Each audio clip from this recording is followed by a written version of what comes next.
धर्म क्षेत्र कुरुक्षेत्र से विजय सब्रवाल अपने त्रिशूल प्रोग्राम में आप सबको नमस्ते, सत श्री अकाल और आदाब करता है। अमेरिका द्वारा 2-3 दिन पहले हथकड़ियाँ लगाकर 104 लोगों को भारत भेजा। इसके ऊपर जो वावेला चल रहा है वो तो अभी थमा नहीं, लेकिन अब ये खबर आई है कि अमेरिका 487 और भारत प्रवासियों को यहाँ भेजने जा रहा है। इसमें से 298 की डिटेल जो है वो भारत की सरकार को भेज दी गई है कि वो इनके डॉक्यूमेंट चेक कर लें, बाकियों का ऐसे ही होगा। और वैसे मैं पहले भी आपको बता चुका हूँ कि अमेरिका ने डोनाल्ड ट्रंप के ओथ लेने से प्रेसिडेंट की ओथ लेने से पहले ही ट्रंप ने ये बता दिया था कि तकरीबन 18,000 से ज़्यादा भारत प्रवासी जो हैं वो या तो वहाँ जो सेंटर हैं उनके वहाँ बंद हैं या जेलों में हैं, या उनके केसेस जो हैं वो कोर्ट से हार चुके हैं। तो वो लोग तो उनकी लिस्ट में हैं, उनको पकड़ के उन्होंने भेजना ही भेजना है। इसके अलावा उनका कहना ये है कि तकरीबन 17 लाख के करीब भारतीय वहाँ इलीगल हैं, और इसी प्रकार दूसरे देशों के भी हैं। तो यहाँ तो जो हालात आप देख ही रहे हैं कि हमारी सरकार ने किस प्रकार चुप करके इस चीज़ को सहन कर लिया, लेकिन कुछ कंट्रीज़ ऐसी हैं वो इस चीज़ को अपोज़ कर रही हैं, और उन्होंने अमेरिका के जो मिलिट्री जहाज़ वहाँ जाते हैं उनको अपने देश में उतरने नहीं दिया।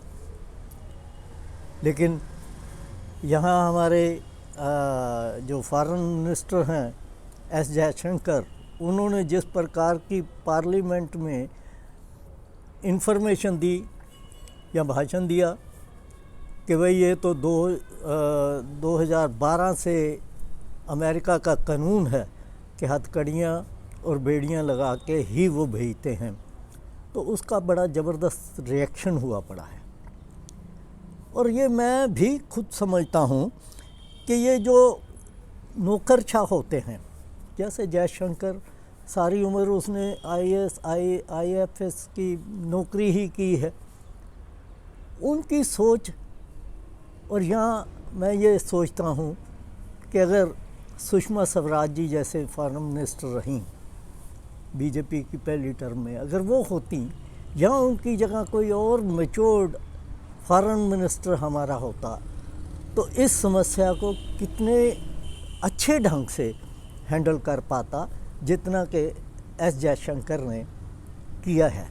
और वैसे भी चाहे बीजेपी के अंधभक्त जो हैं वो जितनी मर्जी तालियां बजाते जाएं कि क्या बात है जयशंकर की, क्या बात है, लेकिन अगर आप खुद ध्यान से देखें तो जब से जयशंकर जी हमारे फॉरेन मिनिस्टर बने हैं, कहीं कोई कंट्री ऐसा है जो आज भारत के साथ अच्छे संबंध रखे हुए है?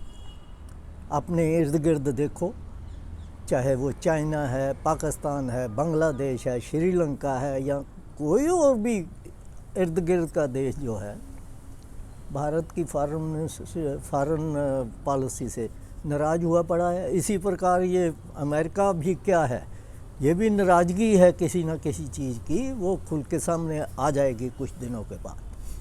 ट्रंप ने जो वादे अपनी इलेक्शन के दौरान किए, वो इस प्रकार लोगों को वहाँ दिखाना चाह रहा है कि देखिए मैं अपना जो वादा था वो पूरा कर रहा हूँ, और इन लोगों को बेड़ियाँ डाल के, हथकड़ियाँ डाल के उनके देश में भेज रहा हूँ। और यहाँ वो लोगों को दिखाना चाहता है कि भाई पढ़े लिखे तो वहाँ आ जाओ, अपना दिमाग जो है वो हमारे पास बेच दो, लेकिन दूसरे नहीं। पर इसका वहाँ भी नुकसान हो रहा है, वो ये कि एक वाशिंगटन से एक मेरे दोस्त पुराने ने लिखा कि वहाँ भी एक डर का माहौल बना हुआ है, क्योंकि पुलिस जो है वहाँ छापे मार रही है, लोगों के डॉक्यूमेंट देख रही है, किसके डॉक्यूमेंट सही हैं किसके नहीं हैं। उसकी वजह से वहाँ के रेस्टोरेंट या दूसरी जगहों जिसमें इलीगल इमिग्रेंट काम करते थे वो छुप गए हैं और वहाँ के काम जो हैं वो रुके पड़े हैं। तो ये हालात अब तक के हैं, आगे फिर जो हालात होंगे मैं आपसे रूबरू होकर बताऊंगा। आज इतना ही। मेरे प्रोग्राम को शेयर ज़रूर किया करें और पसंद भी करें, या जो भी कमेंट है वो आप फेसबुक पे या यूट्यूब पे दे सकते हैं। आप सबका धन्यवाद।